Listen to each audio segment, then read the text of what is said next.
رب تعالیٰ نے قرآن مجید فرقان حمید میں ارشاد فرمایا وَلَنَبْلُوَنَّكُمْ بِشَيْءٍ مِّنَ الْخَوْفِ وَالْجُوعِ وَنَقْصٍ مِّنَ الْأَمْوَالِ وَالْأَنفُسِ وَالثَّمَرَاتِ وَبَشِّرِ الصَّابِرِينَ۔ فرمایا ہم انسان کو ضرور بھی ضرور آزمائیں گے، اس کا امتحان لیں گے، کبھی خوف دے کر، کبھی بھوک دے کر، کبھی مال و جان کے نقصان سے، کبھی پھلوں کے نقصان سے۔ جو اس آزمائش پر صبر کرے گا، اے میرے حبیب ان کو اپنے رب کی طرف سے خوشخبری سنا دیں۔ وَبَشِّرِ الصَّابِرِينَ، صبر کرنے والوں کو خوشخبری ہے۔ خوشخبری کس لیے ہے؟ فرمایا اس لیے ہے الذین اذا اصابتہم مصیبہ، جب بھی انہیں کوئی مصیبت پہنچتی ہے تو کہتے ہیں انا للہ و انا الیہ راجعون، ہم اللہ ہی کے ہیں اور اللہ کی طرف پلٹ کر جانے والے ہیں۔ مطلب کہ جیسے ہم اپنے انداز میں سادہ الفاظ میں کہتے ہیں کہ بس جانا ہی تو اللہ کی طرف سے ہے، جانا تو اللہ کی طرف ہی ہے، تو یہ جملہ اللہ کو بڑا محبوب ہوتا ہے، اللہ کو بڑا پیارا ہوتا ہے۔ مصیبت آقا علیہ الصلوۃ والتسلیم سے جب پوچھا گیا آقا سب سے زیادہ رب تعالیٰ نے کن لوگوں پر مصیبت ڈالی ہے، آقا علیہ الصلوۃ والتسلیم نے فرمایا سب سے زیادہ مصیبت رب نے اپنے انبیاء پر ڈالی ہے، اپنے انبیاء کو آزمایا ہے۔ جس کا جتنا ایمان بلند ہے رب نے اتنی زیادہ آزمائش دی ہے، اتنا بڑا امتحان لیا ہے۔ اور پھر امتحانوں میں انبیاء کیسے گزرے اب سارے جانتے ہیں، کئی بار پڑھا ہے، سنا ہے۔ لیکن اب بات یہ ہے کہ مصیبت کا سامنا کیسے کرے، آزمائش کا سامنا کس انداز میں کرے۔ 6 انداز ہیں آزمائش کا سامنا کرنے کے، جو احادیث نبویہ صلی اللہ تعالی وسلم سے ملتے ہیں یا قرآن مجید سے، یعنی 6 طریقے بتائے گئے ہیں آزمائش کا سامنا کرنے کے۔ اس انداز سے، اس طریقے سے آزمائش کا سامنا کرو۔ سب سے پہلا طریقہ دعا کا ہے، اپنے رب سے دعا کیا کرو۔ جب آزمائش میں پڑو تو رب سے سلسلہ دعا نہ ٹوٹے، ہر وقت رب سے دعا کرتے رہو کہ باری تعالیٰ تو نجات عطا۔ اور دعا کس انداز میں کرنی ہے؟ بخاری شریف کے حدیث پاک دیکھ لیں۔ وہ 3 شخص جو سفر پہ جا رہے تھے، ایک غار میں جا بیٹھتے ہیں، آندھی آتی ہے، پتھر پہاڑ سے گرتا ہے، غار کے دہانے پر آ جاتا ہے، غار کا منہ بند ہو جاتا ہے، تینوں اس کو ہٹانے کی کوشش کرتے مگر ہٹا نہیں سکتے، پھر کہتے ہیں کہ اب سوائے اللہ کے کوئی ہمیں بچانے والا نہیں ہے۔ سو رب تعالیٰ سے اپنے اچھے اعمال کو یاد کر کے دعا کرو۔ ان میں سے ایک نے دعا کی کہ باری تعالیٰ تو جانتا ہے میں اپنے والدین کا فرما بردار ہوں اور ان کا خدمت گزار ہوں، اگر یہ خدمت میں نے تیری رضا کی خاطر کی ہے تو کرم نوازی فرما، ہمیں نجات عطا فرما۔ تو تھوڑا سا پتھر سرک گیا، تھوڑا سا پتھر کھسک گیا، ہٹ گیا۔ دوسرا التجا کرتا کہ باری تعالیٰ تو جانتا ہے میں نے ایک گناہ تیری رضا کی خاطر چھوڑا تھا، صرف تیری رضا کی خاطر۔ وہ کون سا؟ میری چچا ذات تھی جس پر میں فریفتہ تھا، بہت زیادہ محبت کرتا تھا، میں نے کئی بار اس کو سوال کیا مگر اس نے میری بات نہیں مانی۔ ایک مرتبہ قحط پڑ گیا تھا، وہ اپنی ضرورت لے کر میرے گھر آئی، 120 دینار کا مطالبہ کیا مجھ سے قرض کا، تو میں نے اس کے سامنے اپنا سوال رکھا، وہ مجبور تھی، مجبوری میں میری بات مان گئی۔ جب میں بیٹھنے کے مقام پہ بیٹھا تو اس کے جسم پہ لرزہ طاری تھا۔ جب میں پوچھتا کیوں کانپتی ہے، وہ کہنے لگی اللہ سے، اللہ کے ڈر سے اس لیے کانپ رہی ہوں۔ تو میں نے اس کو 120 دینار بھی دیے تھے اور معاف بھی کر دیا تھا، مولا اگر یہ کام میں نے تیری رضا کی خاطر کیا تھا تو کرم نوازی فرما، مجھے اس بلا سے، اس مصیبت سے نجات عطا فرما۔ پتھر تھوڑا سا اور سرک گیا۔ تیسرا عرض کرنے لگا کہ باری تعالیٰ تجھے معلوم ہے تو سب کچھ جاننے والا ہے، میرے پاس ایک مزدور آیا تھا، مزدور تو باقی بھی تھے، وہ سارے مزدوری لے کر چلے گئے تھے، وہ ایک مزدور کی مزدوری میرے ہاں رہ گئی تھی، میں نے اسی کی مزدوری سے کاروبار کیا اور تو نے مجھے بہت بڑا نفع عطا فرمایا تھا، بہت مال ملا تھا مجھے، وہ جب کافی وقت کے بعد میرے پاس آیا، اپنی مزدوری کا مطالبہ کیا، تو میں نے اس کے سامنے گائے پیش کی، بکریاں پیش کی، اونٹ پیش کیے اور غلام پیش کیے. کہنے لگا کہ یہ سارے کا سارا مال تیرا ہے. اس نے سمجھا کہ میں اس کے ساتھ مذاق کر رہا ہوں، لیکن جب میں سارے کا سارا مال اس کے حوالے کر دیا، اس کو پتا چلا کہ یہ اسی کا ہے. مولا میں نے امانت کی حفاظت کی تھی تیری رضا کی خاطر، اگر یہ کام میں نے تیرے لیے کیا تھا تو مہربانی فرما ہمیں اس مصیبت سے نجات عطا فرما. تو پتھر سارے کا سارا کھسک گیا اور وہ بآسانی غار سے باہر آ گئے. یہ امام بخاری نے اس کو روایت کیا. دعا مصیبتوں سے نجات کا سبب ہے. اور دوسرے نمبر پر صبر.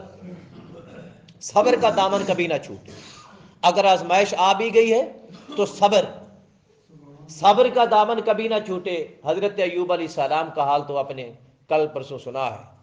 وہ کس طرح صبر کرتے رہے، 18 سال تک ایک مصیبت کو جھیلتے رہے اور صبر کرتے رہے. اور کئی اولو العزم لوگ ہیں جنہوں نے صبر کی مثالیں چھوڑی ہیں. اور تیسرے نمبر پر نماز کے ذریعے. نماز ایک ایسی چیز ہے جس کے متعلق رب کریم نے خود قرآن مجید میں ارشاد فرمایا، اگر مدد حاصل کرنی ہے تو نماز اور صبر سے مدد لو. نماز اور صبر ایک ایسی چیز ہے جو تمام مصیبتوں میں کام آتی ہے. اور چوتھے نمبر پر اللہ رب العزت پر بھروسہ رکھو. اللہ پر بھروسہ، رب پر کبھی بھروسہ نہ ٹوٹے، امید نہ ٹوٹے کہ باری تعالیٰ اگر آزمائش میں ڈالا ہے تو نکالے گا بھی تو. میں تیری ذات پہ امید رکھتا ہوں، کبھی تو نجات عطا فرمائے گا، کبھی تو چھٹکارا ملے گا، کبھی تو اس مصیبت سے نکالے گا. رب تعالیٰ کی ذات پر بھروسہ ہو اور امید کا رشتہ کبھی نہ ٹوٹے. جیسا کہ حضرت مریم سلام اللہ علیہا کو دیکھ لیں، جب رب نے اپنے حکم سے ان کے پیٹ میں حمل ٹھہرایا، حضرت عیسیٰ علیہ السلام ٹھہر گئے. رب تعالیٰ نے فرمایا میری مریم اپنے مالک پہ بھروسہ رکھ، تیرا رب تجھے بچائے گا، شرمندگی سے بھی بچائے گا اور مصیبت سے بھی نجات عطا فرمائے گا. انہیں رب پہ ایسا بھروسہ رکھا، اپنے ہونٹوں کو سی لیا، خاموش ہو گئی. رب نے چھوٹے سے بچے سے بلوا دیا. حضرت عیسیٰ علیہ السلام بول اٹھے میں اللہ کا نبی ہوں. رب پر کبھی بھروسہ نہ ٹوٹے، رب پر امید نہ ٹوٹے. اور پانچویں نمبر پر توبہ اور استغفار کا رشتہ ہے. آزمائش میں اگر آزمائش کا مقابلہ کرنا ہے، توبہ اور استغفار کو کبھی نہ چھوڑنا. توبہ اور استغفار کو کبھی نہ چھوڑنا. آپ جانتے ہیں کہ آیا ہوا عذاب کئی مرتبہ رب تعالیٰ کی بارگاہ میں توبہ کرنے سے ٹل گیا، کئی مرتبہ. اب زیادہ مثالیں نہیں دیتا میں آپ کو. ایک مثال ابو جہل کی ہے. اس نے چیلنج کر لیا اللہ رب العزت کی ذات کو، کہا کہ یہ جو قرآن مجید حضور نبی کریم صلی اللہ علیہ وسلم پڑھتے تھے، وہ کہنے لگا اے خدا، اے محمد کی خدا، اگر یہ تیری طرف سے ہے اور حق ہے، میں اس کو نہیں مانتا، میں اس کو نہیں مانتا، میں نہیں مانتا. پھر بھی اگر یہ حق ہے تو ہم پر آسمان سے پتھر برسا دے یا کوئی دردناک عذاب بھیج دے. اب یہ کتنا بڑا چیلنج ہے، کتنا بڑا چیلنج ہے. لیکن اس چیلنج کے جواب میں رب تعالیٰ نے قرآن مجید کی آیت نازل فرما دی. آیت کیا تھی؟ وما کان اللہ لیعذبہم وانت فیہم. اور آگے اسی طرح آیت پڑھتے جائیں. رب تعالیٰ نے جواب ارشاد فرمایا میرے حبیب ان کے اعمال ایسے نہیں کہ عذاب سے بچیں، ان کے اعمال اور ان کا کردار، کریکٹر اسی بات کا مستحق ہے کہ انہیں عذاب میں مبتلا کر دیا جائے. لیکن ایک ان میں دو چیزیں ہیں، ایک تو آپ کا وجود ہے اور دوسرے نمبر پر استغفار کرنے والے ہیں. دو چیزیں عذاب سے بچاؤ کا سبب ٹھہری، ایک تو تاجدار کائنات کا وجود اور دوسرے نمبر پر استغفار. جب تک استغفار کا امکان موجود ہے، استغفار موجود ہے، رب تعالی عذاب نازل نہیں کرتا. سمجھ آ گئی نا؟ استغفار کا ہونا لازم ہے. اور چھٹے نمبر پر شرعی اذکار ہے، یعنی جو شریعت نے اذکار، ذکر و اذکار بتائے ہیں ان کو بھی لازم اختیار کیا جائے. وہ شرعی اذکار 8 اوقات ہیں جو میں نے گنے ہیں. ان 8 اوقات میں تھوڑا یا بہت، تھوڑا یا زیادہ لازم رب تعالیٰ کا ذکر ہونا چاہیے. 5 وقت نماز، 5 وقتہ نماز کے بعد کا وقت، یہ 5 وقت ہیں رب تعالیٰ سے استغفار کرنے کے اور ذکر اذکار کرنے کے. یہ آقا علیہ الصلوۃ والتسلیم کی سنت مبارکہ ہے. اور 6 نمبر پر شرعی ذکر کا جو حکم ہے وہ ہے، ویسے تو سارے وقت شریعت نے دیے ہیں، کسی وقت بھی آپ ذکر کر سکتے ہیں. صبح اور شام کے 2 اوقات ہیں. کیا؟ صبح و شام. صبح اٹھو تو رب کا ذکر کرو، جب دن ڈھلے سورج غروب ہونے لگے پھر بھی رب کو یاد کرو. مولا تیرا شکر ہے دن خیر سے گزر گیا، رات بھی خیر سے گزار. اس طرح کی دعائیں جو اذکار ہیں. اور اس کے بعد جب نیند سے بیدار یا سونے لگے. یہ 8-9 اوقات ہیں. یہ 8-9 اوقات اپنے رب کو لازم یاد کر لیا کر. تھوڑا یا زیادہ یہ آپ کی مرضی ہے، تھوڑا یا زیادہ یہ آپ کی مرضی، آپ پر انحصار ہے. جتنا استطاعت ہو اور استقامت ہو، رب تعالیٰ جتنا توفیق عطا فرمائے، چاہے 1 مرتبہ ہی کیوں نہ صحیح، لیکن رب کو لازم یاد کرنا ہے، رب کو لازم یاد کرنا ہے. یہ 6 ذرائع ہیں مصیبت میں، آزمائش میں، امتحان کی گھڑی کا مقابلہ کرنے کے لیے. رب تعالیٰ سے دعا ہے کہ رب تعالیٰ عمل کی توفیق عطا فرمائے. وما علیہ الا البلاغ.